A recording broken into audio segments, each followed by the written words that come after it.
because he would always message me ever since we broke up, like, oh, I'm not well. He would always play with death and be like, well, I'm gonna die. I'm not doing well. I know the lifestyle he lives, and there is a day where something bad is going to happen. So I would always be like, okay, he's saying these things. I have to help him, because if I don't, I will never be able to live with myself if something does happen. There was one time I tried to get him help, and then he was like, not taking it. Text my mom, I'm not doing well, have Maya contact me, because I wouldn't respond. And it's just always the same cycle. Like, for example, when I announced my book, he did the same thing. He called my mom, I think I'm not going to be around much longer. And I don't play with death. So I'm like, if you say this, I'm going to try and help you no matter what you've done. And I think he took advantage of my family's kindness. And I was like, if you want to go back to rehab, I'll help you. Tragic death of Liam Payne, ex-fiancée reveals he predicted his demise as manipulation tactic. Liam Payne, the former One Direction star, tragically passed away on October 16 at the age of 31, following a fall from his hotel room in Buenos Aires. His ex-fiancée, Maya Henry, has come forward with shocking revelations about their tumultuous relationship, claiming he often predicted his own death as a manipulation tactic. In a recent episode of the podcast The Internet is Dead, Maya discussed her experiences with Payne, who she dated from 2018 to 2022.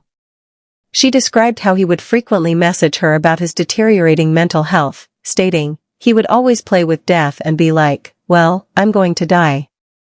I'm not doing well. Maya suggested that these statements were meant to elicit sympathy, even after their breakup.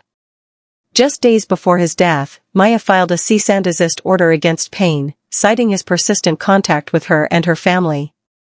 This legal action came amid rising concerns over his behavior, as reports indicate he was acting erratically before the incident.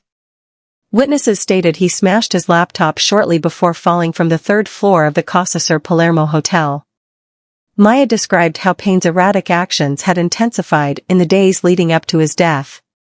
He would always just say, I'm so sorry for everything I've done. I can't live with myself, but then he continued to try and traumatize me, she claimed.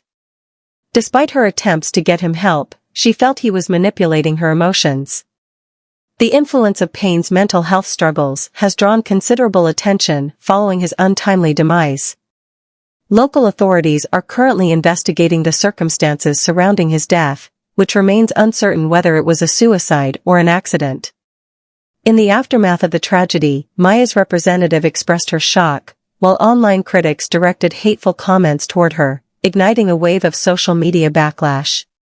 Despite the turmoil, Maya has been vocal about her experiences, even stating that she believes Payne took advantage of her family's kindness during their relationship.